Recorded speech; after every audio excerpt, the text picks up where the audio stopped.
What is this? A center for ants? How can we be expected to teach children to learn how to read if they can't even fit inside the building? How'd you do last year? We lost $2 billion. How about the year before? Well, we only lost $1 billion the year before. Okay, so you want me to lend you another $2 billion? How do you get to $20 billion in debt? It's just numbers. Unbelievable to me. How's it possible? What bank said, sure, you're only 18 billion in debt. You have not been profitable for years. I'm going to lend you another $2 billion. The point is, ladies and gentlemen, that greed, for lack of a better word, is good. Greed is right. Greed works. Greed clarifies, cuts through, and captures the essence of the evolutionary spirit. And greed, you mark my words, will not only save Teldar Paper, but also the Nice Guys Fuckery podcast. Most days, they take their meds. This is not one of those days. Welcome to Fuckery with the Nice Guys. No interviews, no business content. Just your two favorite slack-jawed mouth breathers ranting about whatever. Now, strap yourselves in for Nice Guys Fuckery with the kings of fuckery, Doug Sandler and Strickland Bonner. Please go. All the goodies, all the time. That's us. So I've actually been sitting here talking, having a wonderful conversation with myself for the last now 36 and a half minutes. And I can't imagine why. Have you been recording though? Did you hit record? That's the question. No, I pulled a Lou Diamond, which is the first remote interview that I ever did. I did with Lou Diamond. Thank God it was Lou Diamond. And 15 minutes into the interview, I realized I didn't hit the record button. I never hit the red button. Never hit the red button. Never push the red button. So does it feel any different knowing that you're running late versus completely oblivious that you just missed the meeting? Is it the same feeling? Because I never do it. I don't know what the feeling is. Feeling like you're running late is stressful because it's like you're trying, you're working, you know it's coming, and realizing is like, what the fuck? Like, oh my God, I'm a fucking idiot. I mean, I feel stupid either way, but like, it's just, yeah. So those that have no idea what we're talking about, just know that it is now, let's see, it's 4:38 my time. At 4 o'clock my time, Strickland should have been on this call. And all of the goodwill that I have worked up with Doug over the last, let's say, year or two or three in being pretty good on time, not too late. It's all right out the fucking window right now. 36 minutes of it. It's kind of like speed chess, right? The way speed chess works, like you push the button and the timer is on your side, right? So I think about like us, right? And it's like if I'm on time, it's like I get a little 5 second or like I get a 1 minute cushion, right? Yeah, right. For every time we meet and I'm on time because I know I had a very bad reputation for that for a long time. And all of that cushion just went right out the window. At 4 o'clock, you push the timer and it's been going for 36 fucking minutes now. And I'm just fucked for the next 6 months, which I totally own. I completely own that. It's okay. It's all right. It's actually today I don't have this big time crunch, so I do have an hour to record. So we do have a little bit of leftover time. So feel that I'm feeling generous today, Strickland. I'm letting you off the hook. I appreciate that, and I think our listeners will appreciate that too. There's a line that I used to say. With the band, we would come back from break and I would be like, hey, thanks everybody. We were talking to you on break. We really appreciate all the requests, but we're going to come back and keep playing anyway. So when you say like, it's okay, I've got time today. So I have an hour, which means now I have 35 minutes. And it's like, okay, so now I'm thinking to myself, well, now the listeners can thank you because we won't ramble for an hour. We'll only ramble for 35 minutes. So they're going to call me and go, hey, thanks for being late. Can you do that more often? Sorry, talk too You, fucking long. you might have misunderstood me. I had 90 minutes. Now I only have an hour. Now I only have an hour. We usually spend 30 minutes just dicking around before we hit record. And today we're going to get right to it. I got to get to this because this is so important to know that you will soon have some Stevie G beef jerky in your hands.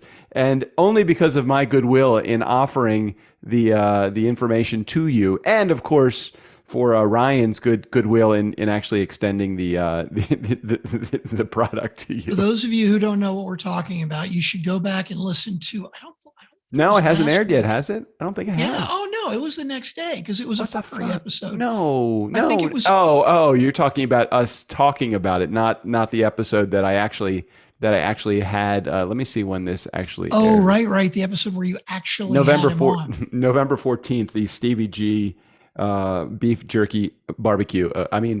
Beef jerky episode will air. So Ryan, I'm sure you're very happy that you're going to be airing. Ryan's got his whole family listening to us now. His girlfriend too. So three new listeners. If you don't know what we're talking about, welcome back. My name is Strickland Bonner. On the other side of the microphone, Mr. Doug Sandler. Hey. And you want to go back and listen to last week's episode called DNS Getting Jerky. Oh, sorry, I meant Talking Jerky. That's the actual name of it.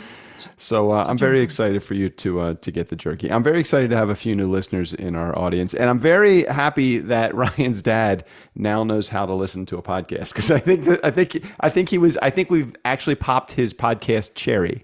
Oh, he's got his dad listening now too. I didn't read that email update.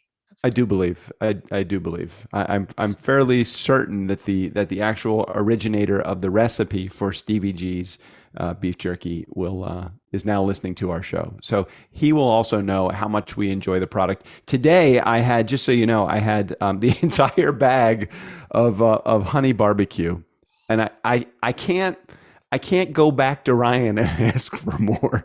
I'm gonna have to become a customer. You're allowed to. You can pay for it. You can actually just buy some. Right? I know. Support the cause. I am. Have you ever seen the commercial? Oh no, it wasn't a commercial. It feels like it's a commercial because I watch Instagram Reels like 100 times a day. Mm-hmm. There's the commercial that says, your friend owns a restaurant. Don't ask him to hook you up.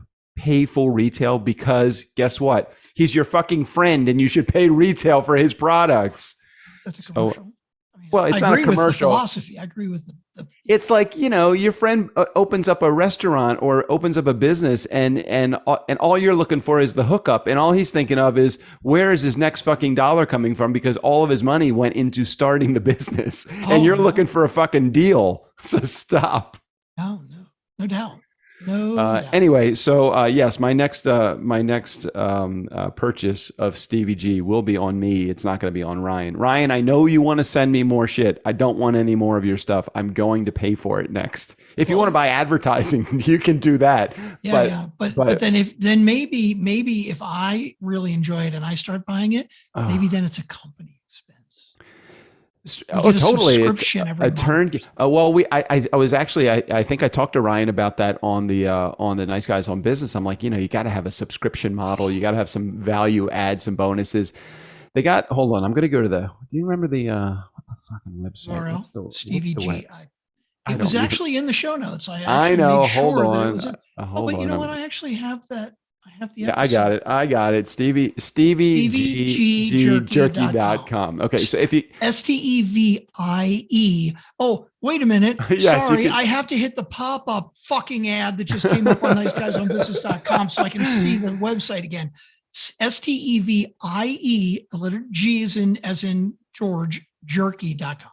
Or you could just do the simple thing, which is go to sgjerky.com. Remember, we talked about that last week. I think that will work just as easily. But if you go there, it really only has 4 choices: the home, the about, the shop, and the contact. Mm-hmm. Fuck the contact thing. You don't need to talk to anybody. Just go right to the shop button, hit shop, and look at the 5 delicious flavors: tangy teriyaki, hot and honey barbecue, hot 2.5 ounce, and then the honey barbecue 2.5 ounce, and then the mild. I think this one's my favorite. I think honey barbecue is my favorite one. Have you tried them all now? Did you get all the flavors? Yes, I've got honey them all. Honey barbecue is the shit. Honey barbecue for me is the shit, but I don't, because the hot one gives me the shits. No, I'm just kidding. I'm kidding. It does not. It's just a little spicy. It's not that I can't eat it, but I can't eat an entire bag of it. I know that feeling. I get worse food hangovers than I did booze hangovers now. That's my body doesn't work like that anymore. And I want to point out to anybody who's listening, if you have a product or a service that you're thinking about, like maybe I'll buy, advertising, right? A sponsorship on the Nice Guys on Business. Yeah. Keep in mind that Stevie G Jerky has not even paid to sponsor, and we can't stop fucking talking about them for free. Good. Of course, though, if you are a bourbon manufacturer, we will take you. We will do you first. We will. Allen, Early Times, Maker's Mark.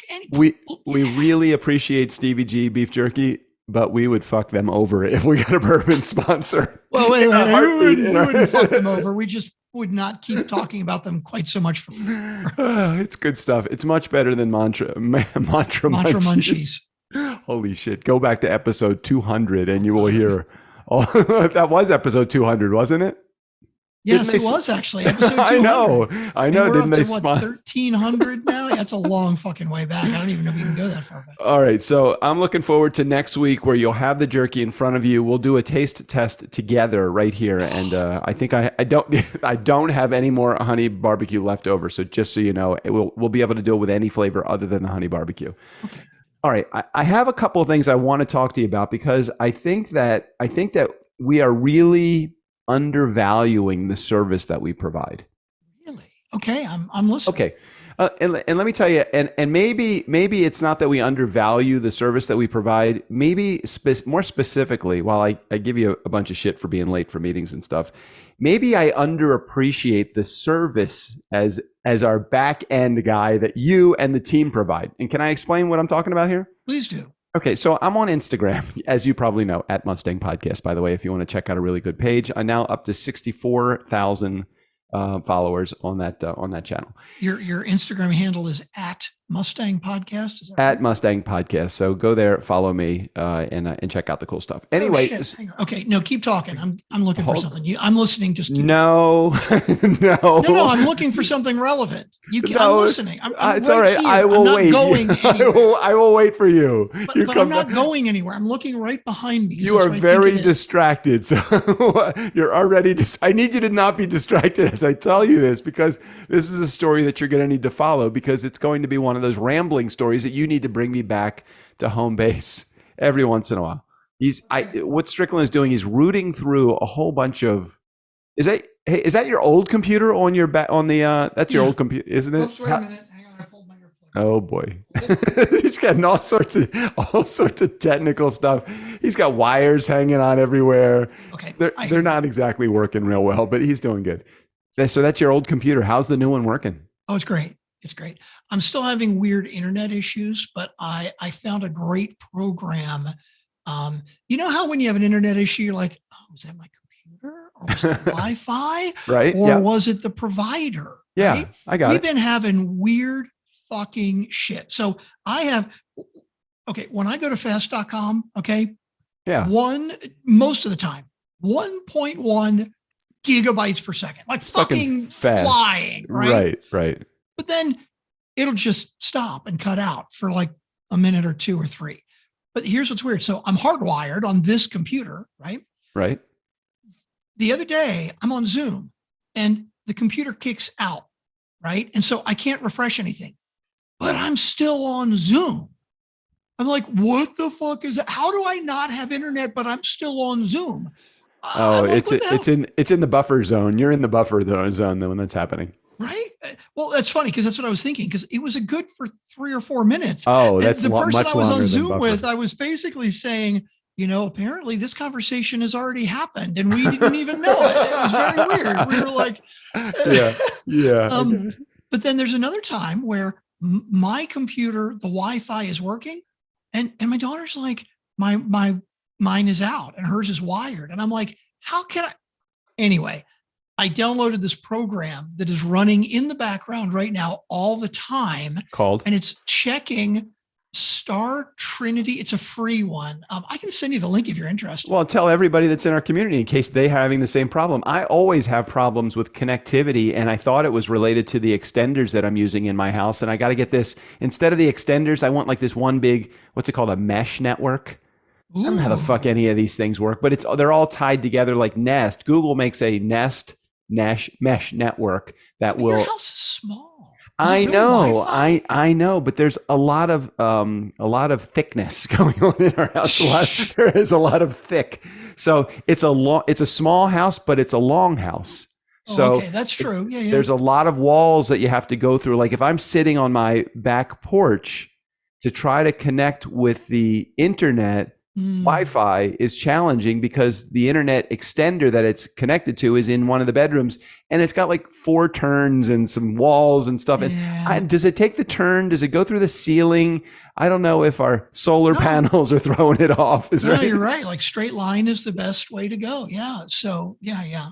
Okay. Anyway, I'll put the link in. I'll tell everybody in a minute because it's Star Trinity continuous speed test, but it's cool because it's basically running. It's running constantly. It's just like pinging, really lightly. Yeah. And so not only will it tell me when I actually have downtime, but it's like looking at my packet loss and jitter and is it like that. a graph that's continually going? Is it like a graph? Let me show you. I'll share my screen. Excellent. Do I have to give you access to that? No, I don't think so. Nope, you got it, man. Oh man. Okay, so like, look at this. It looks like an Excel sheet, right? Oh God, I hate this. I got a rash. 8 seconds, 9 seconds. I got a rash. Okay, don't look at the numbers, right? Okay, all right. Look at the colors. Oh, everything's green except for that lost packet thing. Right, exactly. Isn't that cool? Like I can have see no right idea here. what any of this means. There's a big chunk of red in here where it's like there were packets lost, and then it's like a little yellow and like a little light green. It's like starting to have trouble, right? And like, here's a little thing over here. You know what this reminds me of? It reminds me of when I went to Disney World in 1974 for my brother's bar mitzvah. And they give you nowadays you just get like this wristband. You probably get a chip encoded in you for all it fucking matters. But they used to have these ticket books that you got. And you only got like 6 e-tickets, which were like the best rides. And the rest of them were like all these easy rides, and like Bear Jamboree was like a good ride, but like the, Fire Mountain or whatever it is was like the e-ticket ride. It's like, there's not enough red packets in there. You need more red packets. Dude, none of the red is bad. But it's funny because I used to say all the time, man, that's like an e-ticket. That's better than an e-ticket ride. Nobody fucking knows what that is. Nobody knows what the fuck that means anymore. There's no such thing as a damn, All right. So let me go back to my story for a second. Let me tell you why. What did you have to go back there for again? What were you going back there? What were you getting behind you? Okay. Totally off topic, but it'll be quick. I was at the post office this morning, right? Okay. And I see, they got all their different little branded stamps, right? Yeah. Like cartoons and other shit, right? I saw one that was pony cars. Oh. And I'm like, fucking cool, like classic Mustangs, right? So I bought a sheet like for you. Yeah, right? Nice. I get it. And there's like, I think it's 8, maybe it's 10 different. I was looking for it. Maybe it's only 6. I don't remember. Okay. Different ones, but there's only one Mustang on there. What are the other ones? Like that's what I was trying to remember because it's fucking stupid, right? It's like 70s, early 70s classic, Oh, is it going to be like Dodge Challenger? Yeah, Challenger, Charger, Camaro. Right. The old Camaro, right? Right. Those aren't fucking pony cars. They're like 70s muscle cars. Pony cars are fucking Mustangs. I kind of felt ripped off. I almost wanted my money back. I'm like, there's only one Mustang on this whole thing. It is just not cool enough for you. You are allowed to have a refund, but you got to do it when you submit your tax return because that's the only way the post office pays you back jack shit. Try to get anything back from the post office that you've given them. It's hard enough getting mail to go from one person to another. Get a refund. Anyway, so that's what I was looking for because I wanted to show you this sheet of, I was thinking of you and trying to be nice. And then I'm like, it's so up. It's just wrong. But anyway. Right. So I went down this rabbit hole of just trying to understand what it takes to move a company and what it takes to create an entire system. And then I realized how amazing a back-end system for processing our customer orders, for everything that we do. You have created the shit, and I have sold the shit out of it, but you have created the shit that actually moves, the mechanism. So I was on Facebook a couple of days ago, and I have this Instagram account, which is where we all started with this, with @Mustang Podcast. Mm-hmm. And I wanted to see if there was a way that I can make it easier for me to post, because everything you do with Instagram is on your phone. And I wanted to see, is there a way to do it actually from the computer? And there's not a real easy way, but there is a way. So I'm like, all right, this is cool. So Meta, I guess the owner, the parent company of Instagram and Facebook, has a back-end system. That's where I thought of you, a back-end system that works the Instagram scheduling post platform. All right. So I thought that was cool. Now, Instagram allows you to post using their scheduler, and I go in and post it. It does have limited features. It's not quite as good as the phone, but there are features. So I'm like posting something. This is really cool. And I noticed that it's got a swipe up feature. But then it says in parentheses, the swipe up feature can only be used if you have 10,000 or more people in your community. I'm like, okay, well, I have 64,000 people in my community. I should be able to use the swipe up feature. And I posted, and like, I go to my phone and look at the post, and I'm like, there's no fucking swipe up feature. That just completely wrecked this post. So I go to Google and I type, when did Instagram discontinue the swipe up feature? August of 2021. Okay, so we're now in September of 2022, 13 months later, and they still show on their back-end system using the Meta scheduling platform that you can use the swipe up feature. So then I thought, how much money does a company have to make in order for them to get their house in fucking order? Okay, so I did a little research, and I discovered that in 2021, Instagram made $47.6 billion in revenue. Okay, this is gross revenue. Gross revenue. Okay, 47 billion with a B. Right, exactly. So then I tried to figure, well, compared to Instagram, how much revenue do we do? We're not even a statistical rounding error for them, are we? Right, statistical rounding error. That's a very good way to describe it, because that's pretty much where our sales are. Yes. Right, and I'm working hard, and you're working really hard too. But I can tell you something: if we had a customer, and that customer called and said, "Hey, I tried to use something in your system, and it looks like the last time this was updated and outdated was 13 months ago," I would have a shit fit, wouldn't you? Oh yeah. Yeah. And wouldn't you fix that fairly quickly? It makes me think of something on Libsyn.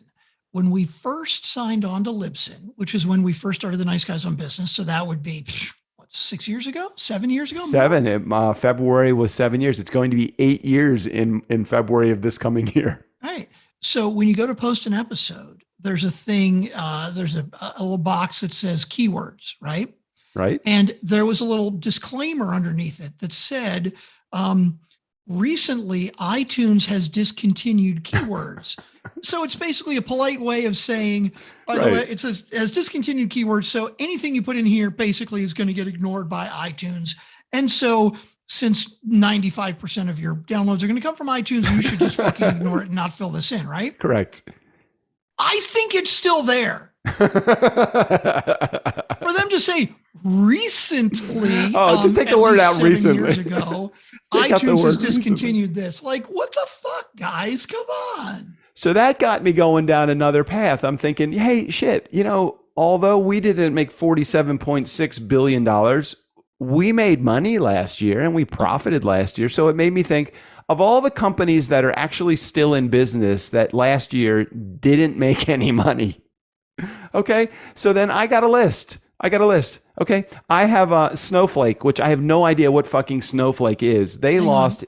Yeah. What Snowflake. is this list? This is a list of companies that are money-losing firms. Oh, I'm sorry. Money-losing firms worth more than $25 billion.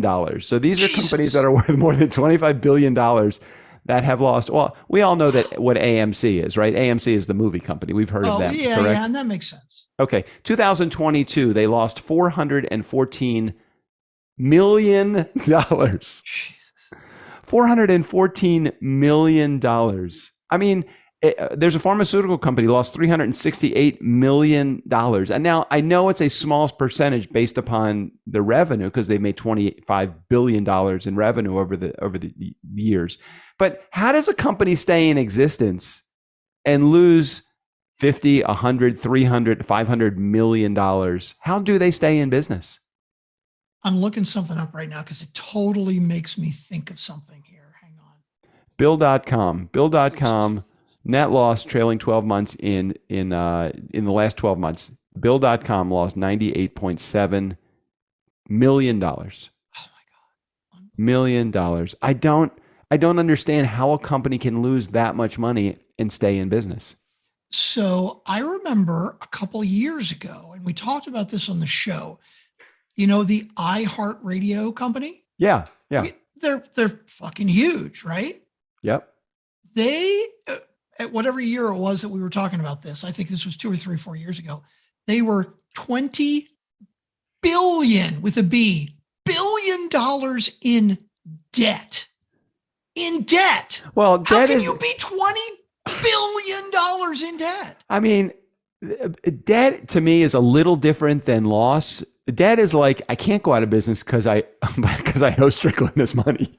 It's like, well, you know, and do you think they have like a credit card that's like maxed out? Do you think that what's the minimum payment on whatever? How many billions? 20 what? 20 billion. $20 billion. So if you and then do they get like a statement at the end of the month that says, hey, look, you could pay the minimum payment, but if you make the minimum payment, it's going to take you 300 million years to pay this off.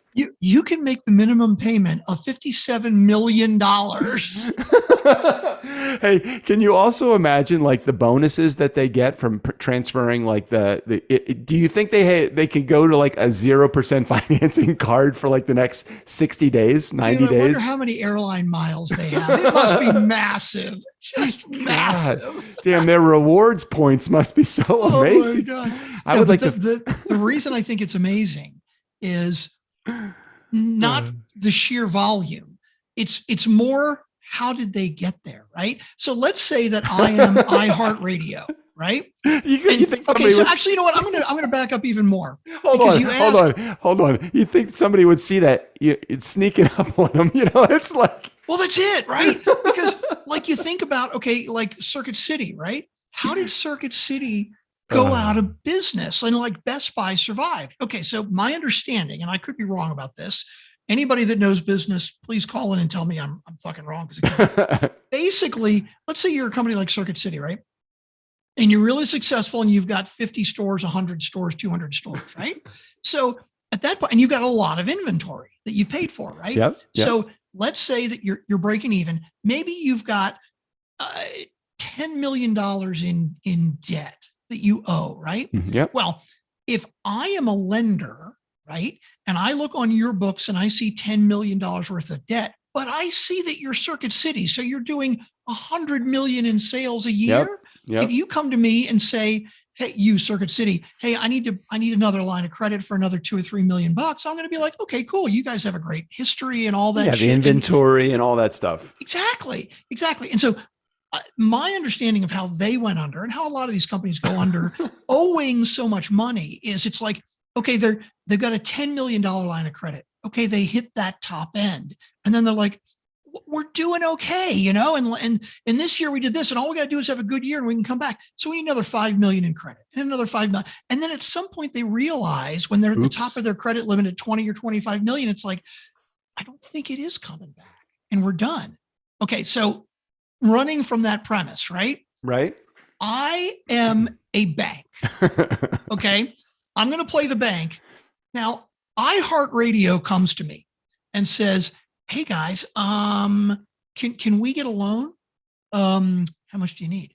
Like $2 billion. 2 million? I thought you guys were a big company. No. 2 billion with a B. 2 billion. Okay. Can I see your books? How much debt do you have right now? Only 15 million. 15 million? No, 15 billion. Hang on. 15 billion in debt. No, but you don't understand. Our company, it's radio, right? Radio has been around for 100 years and it's always been so profitable. And look at what advertising does. And we're into concerts now too, and we're into podcasts. We're going to turn it around. How'd you do last year? We lost $2 billion. How about the year before? Well, we only lost $1 billion the year before. Okay, so you want me to lend you another $2 billion? How do you get to $20 billion in debt? It's just numbers. Unbelievable to me. How's it possible? What bank said, sure, you're only 18 billion in debt. You have not been profitable for years. I'm going to lend you another $2 billion. And guess who is going to be responsible for the bailout of that company too when it goes under? Yeah, you know it's going to be. How is it that they're still doing business, and how is it that anybody wants to lend them money? And why is it that radio is even around? Don't they know they have programs like The Nice Guys on Business on Apple Podcasts? Exactly. So I just did a quick quality Google entertainment. Search Yeah. of iHeartRadio debt because I did want to look into it. And so here's what I see, just the quick version, right? 2018, radio giant iHeartMedia has filed for bankruptcy after years of dealing with a massive debt worth $20 billion, right? But that was 2018. Now, they're still around 5 years later, right? Because when I look down here, where did it go? Hang on. Comprehensive balance sheet restructuring has significantly reduced their debt from 16 billion down to only 5.5 billion. Right. I was going to say 5.5 billion. So if somebody that is an accountant goes into my paperwork, and let's just use some realistic number here, not realistic, but let's just use some numbers that are a little bit better. And somebody restructures my debt and they say, hey, look, we found that you owe a $15 million in debt. I'm going to restructure it so it's only going to look like you owe $5 million in debt. I still owe $5 million in debt. Why is anybody possibly still want to lend me money at that point? That's it. And when I look at this article from 2019, right? And this is Barron's, which is like the financial, right? The iHeartMedia is ready for its next chapter. The radio station giant exited from Chapter 11 looking slimmer and fitter. Its debt was cut to $5.8 billion from $16 billion, and it is well positioned in the fast-growing and competitive digital streaming and podcasting business. So basically, what Barron's is saying is, you know what? They're only $5.8 billion in debt. They're ready to start fucking climbing. Like, are you kidding me? All at the same time, their CEO and chief executive officer and chairman Robert Pittman made $8.7 million in compensation. But you know what's so scary? When you're 5.6 billion in debt, 8 million is like an accounting error, basically. I get it. I mean, I want to be part of the statistical error. That's one of the people that's making a huge salary there, because you're getting away with robbery if you're still able to pull $9 million. If a company loses $15 billion or if they lose $5 billion, I'm going to say, hey guys, it's okay. This one's on me. This next year is on me. But no, that's not how it works, because they have to be competitive, because how else are we going to get a fucking CEO to run the company? Run the company to do what? You put me in charge of the company. They still will lose money, but they won't lose anywhere near as much as $15 billion. Oh my God. Oh my God is right. Holy fuck. Crazy. I'm worn out after all that ranting. What else are we going to talk about? So I got a call this past week from a bride that is getting married in next year, and they're doing their engagement photos. And this is the first time this year that my Mustang is going to be rented out. And so tomorrow, first time this year. Last year I rented out 5 times. I'm surprised it took so long. Why? I did raise my prices. Because I was high, and I did lower the amount of hours. So I'm making more money and putting in less time, because I was literally sitting around all day to make like $200. Oh yes. Like, I don't want to do that. That's too much work for not enough compensation. So they're coming up from LA. We're going to do one stop in Ventura, which is right down the street from me. Then we're going to do another stop at the Ojai Valley Inn, which is right down the street from me, and then go take some photos in a park that is very close to me. So hopefully my final stop will be right across the street from where I live, and that will be a justified day of compensation versus man hours I'm putting into it. And it's funny. I actually, I was doing sound for a while for Hair Metal Giants. I did not know that. Yes, I do know that. Yes, in Austin though. In Austin, yeah. Hair Metal Giants. They are a local cover band, right? They do all 80s hair metal. Like they mix in some 70s rock, like Kiss and Judas Priest and stuff like that. But they go all out. They do like spandex pants and the wigs, and they've got this massive lighting thing and video screens and stuff. And, they're good guys, right? And it's like, okay, I do sound every once in a while, whatever. But it's so much fucking equipment, right? So I could set the sound system part up in like 45 minutes to an hour, right? But we had to get there 3.5 hours before start time because of all the lights and the screens and all the other bullshit, right? And how many soundmen does it take to screw a light? All of them. No. It takes none because soundmen don't do lights. That's the thing. Okay. That's my attitude. And basically, I stopped doing sound for them because I'm like, I hate all this fucking gear. It's just, and to me, okay, the show they do is really good. Yeah. I think they could visually, even with lights, they could do a show that would look just as good if they had about a third of the lights that they have. Well, who cares?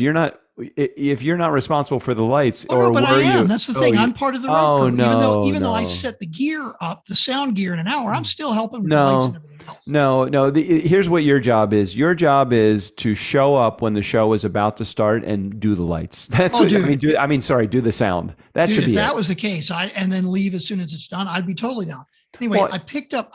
They asked me. They're like, "Hey, dude, we got an emergency, and we got 2 sound guys. Neither one of them can do it. So in 2 weeks, I'm going to do sound for them again." And it's the same kind of thing, right? It's like, I'm probably going to make $150, right? $200. Did you say, hey, look, I'll do it. No lights though. Sorry guys, no lights. So this is bad for me because I feel bad. Here's the thing. I know. The guys in the band, it's 4 band members. Okay. So that's it. It's basically 5 guys that load everything in and load everything out. Okay.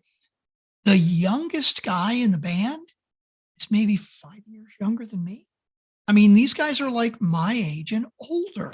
Dude, you got to pull the Robert Sherman for Hair Metal Giants. And can you tell the Robert Sherman setup breakdown philosophy for running the band? Yeah, the Robert Sherman setup breakdown philosophy is fucking make somebody else do it. I'm going to walk in and play and then leave as soon as it's done. What time did Robert get? If you had a typical job was what, 7 to 11? Mm-hmm. Okay, or 7 to 12, sorry, something like that. Yeah. At what time for a 7 o'clock gig would Robert Sherman show up? 6:45. Okay, and what if you're time? Lucky. All right, and what time would Robert Sherman leave for a job that ends at 11 o'clock? Oh, 11:05. I mean, he barely. If it's a 4-hour gig, I'd be surprised if he spent 4.5 hours there. All right, and to put some perspective into that, the guy that's on the opposite end of the channel here, what's the earliest load-in time that guy would need to get there in order to set up the equipment for the band? It's funny that you say that because I was just talking to my buddy Ben, Ben Kaufman, who was originally in Black Tie with me when we first started, but now he's running his own band and has been for, 27, 28 years now. And that band is Spectrum, by the way. Spectrum. And he's a little younger than us. I mean, he's like 9 years younger than me, but still, that means he's like fucking 47 now, right? He's not a young guy. And he does have the guys in his band mostly like taking care of the gear, but he's the keyboard player. So sometimes they have to get there to do a ceremony. So he'll have to perform at the ceremony and then he'll have to perform at cocktails. So there could be a 4-hour gig that he still has to get there like 3 hours before the start time. All right, but hold on. I don't want to dilute where we're heading though, because the gig is, if it's a 7 to 11 job, and let's say there is none of that extra stuff, just the normal guy that's going to come in and be the beginner setup guy. Who's the guy that's there the longest amount of time? Yeah, the guy that drives the van and sets everything up. Yeah, and that was me for many, many years. Okay, so what time for a 7 to 11 gig? What time would you get there? So my typical setup time is 2 hours ahead, and sometimes it would have to be more than that. It was almost never less than that. It's always at least 2 hours. All right, so you're getting, for a 7 o'clock start time, you're getting there at 5 o'clock as compared to our 6:45. Right, exactly. And at the end of the night, time? it takes a good hour to pack, sometimes longer. Okay, so let's say an hour. So an hour. So we'll say till midnight. All right, so for 7 to 11 gig, you're 5 to midnight. So you're doing a 7 hours for a 5-hour gig, and just curious. Oh no, just 7 curious. hours for a 4-hour gig. For a 4-hour gig, I'm sorry, that's what I meant. 7 hours for a 4-hour gig. And typically, who makes the most money, you or Robert? What do you mean typically? Every fucking gig, it was Robert. I mean, there was not even close. Not even close. And he earned it, and he deserved it, every cent that he made. Right, Sorry, just Strick. ask him; he'll tell you. I'm sorry, Strick. You put in so many years of doing that. Oh my God, God bless. It's crazy to me when I talk to Ben. I'm telling you, there are times where, like, it'll be a Saturday afternoon, and I'm hanging out at my house, and I think to myself, "God damn, I'm so glad I don't have to get ready for a wedding tonight." And Ben's calling you on the phone, and he's already sweating. He's like, he's working on song arrangements and fucking lyrics and writing up schedules, and I have 2 jobs left. 2 jobs. When I are got they? one in November 3rd or 4th, whatever that Saturday is in the beginning of November. And then I believe my next one is my next and last one, at least that I have on the schedule right now, is in May. Is it a mitzvah? And secretly, I'm hoping to cancel. Now, is this one that had been rescheduled already because of COVID?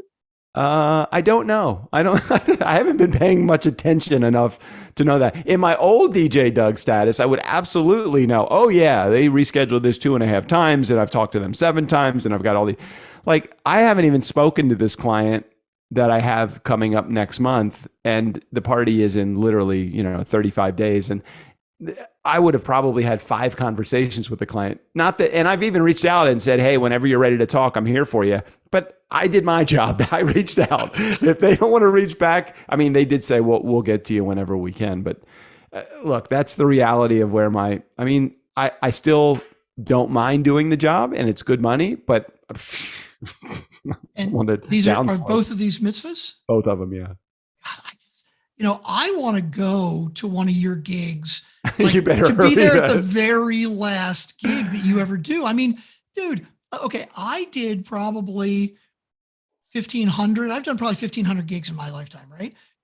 Dude, you've completely eclipsed that. I mean, this is like a big thing for you. I've been saying I've done 2,100 bar mitzvahs for the last 5-10 years, probably. That's the number I've had in my brain. If you figure, I started doing gigs for Washington Talent in 1997, full time in 1999, I think. So for 20 plus years, I was doing between 85 and 100 gigs a year.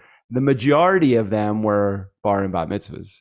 And before I joined the agency, I probably had done, probably 25 to 30 a year for another 5 years. So crazy. I don't know how many it is. I just want to be there to like celebrate with you on the very last one when you never have to do it again. But the problem is, I would look at the kids and go, how fucking young are they? Oh my God. I know. And you can't go into doing your last gig and take any kind of you can't take any of the accolades. It's their party. It's still their party. Right. You can't be like it's the last one. That's funny. Right. Like my last black tie wedding, I remember was at the Hay Adams Hotel looking out. Oh, that's a nice place. Yeah. Over the White House. And it was funny because I was really thinking to myself, God, what a fucking great thing. This isn't, nobody else gave a shit. I mean, the band is still together. They're still playing. It was just like, okay, new band leader, whatever. You know what? replace me like a fucking throw out the towel. Well, when I saw, first of all, when DJ Doug plays his last party, which I will in May or November, depending on if this last party cancels or not, when I play my last party, there will be no more DJ Doug. So there's nobody to take over. Mike, my assistant, and my roadie, and my DJ, the guy that spins for me.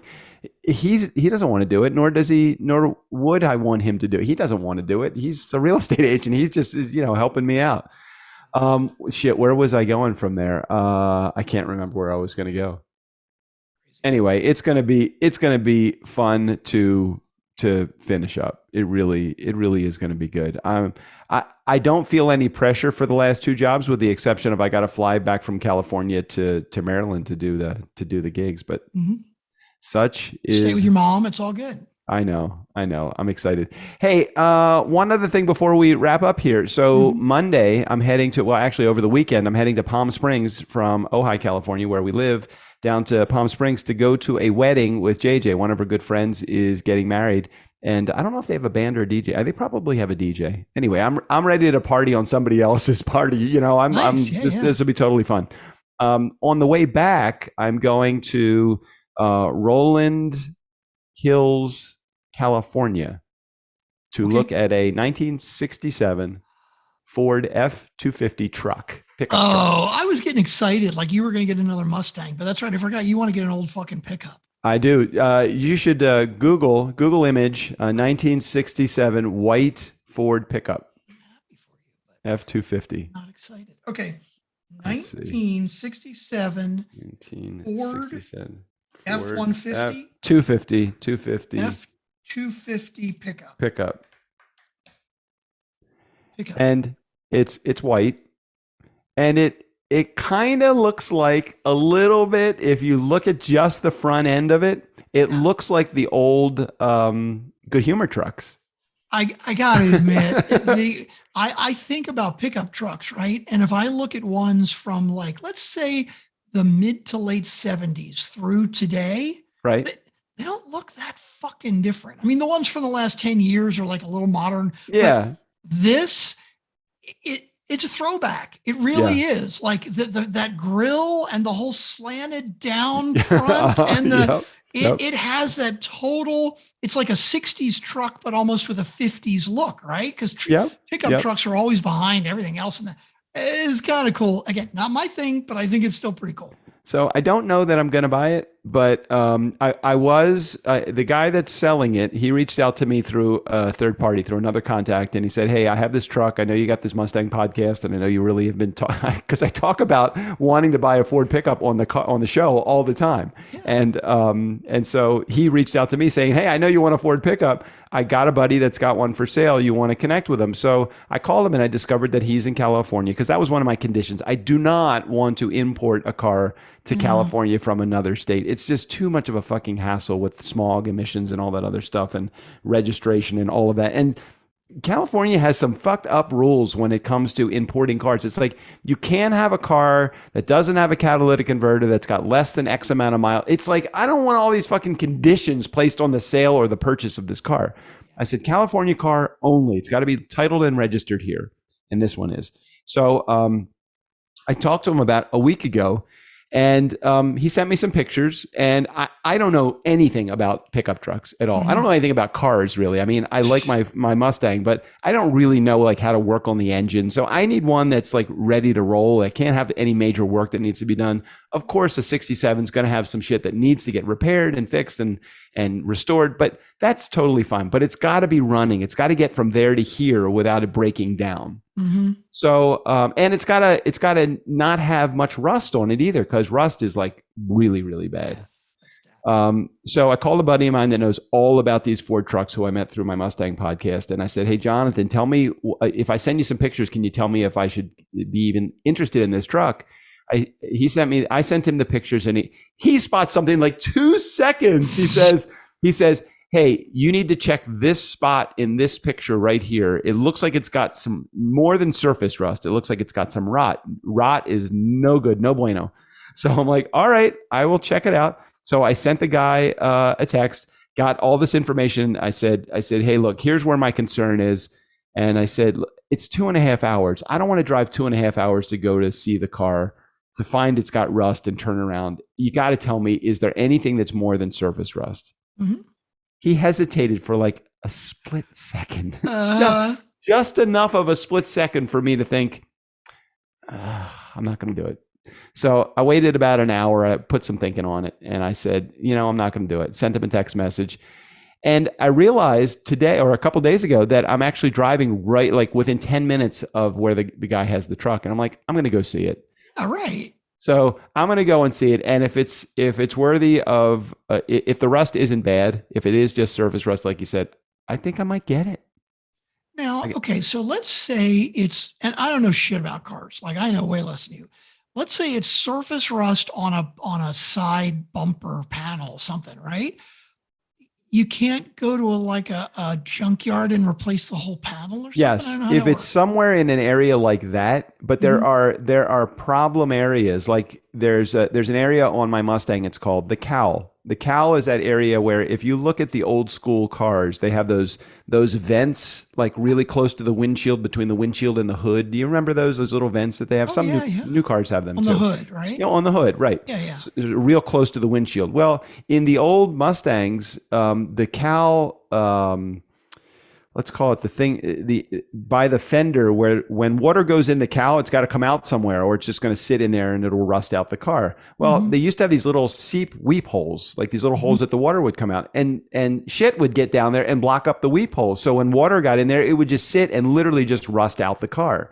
So in the Mustang, that's the really bad area, these cowl vents, and they'll rust out. In the old Ford trucks, the door frame will rust out and the water will just sit in there, and literally you'll go to open your door and not know that there's rust there, and one day you'll pull the entire fucking door off of the hinge, everything. So you don't even want to start messing with that, because you'll take a car that might have a value, or a truck that might have a value of $8,000, $10,000, and you'll have to put 10 grand in body work and it's like, it's not worth it. I'd rather have a car that I can drive, or I'd rather buy one that has no damage like that at all and get it taken care of. A little more for it. Yep. So anyway, I'm glad you guys have been all listening to we're going to start a new podcast. It's going to be called Ford F-250s, the early years. And I will not be on that one. You won't be on that one either. I could fucking start another podcast though. If you really want. Jesus, fuck. I don't want to do that. I don't want to do that. All right, that's enough rambling for one day. We've gone our limit. I've 4 minutes before I got to tee off of here. Anything else? Anything that you want to cover? Anything you want to get off of your shoulders? Anything you want to say? No, I'm all good. I appreciate you being patient with me today and being fucking not just a little late, fucking 35 minutes late. It's okay. Completely unacceptable. I was in a good place today. You were good. And in the meantime, Steve O'Brien, go ahead and take us out of here. For the Nice Guys on Business, I'm Steve O'Brien. Fill up your week with the nice guys. Well, there's always money in the banana stand.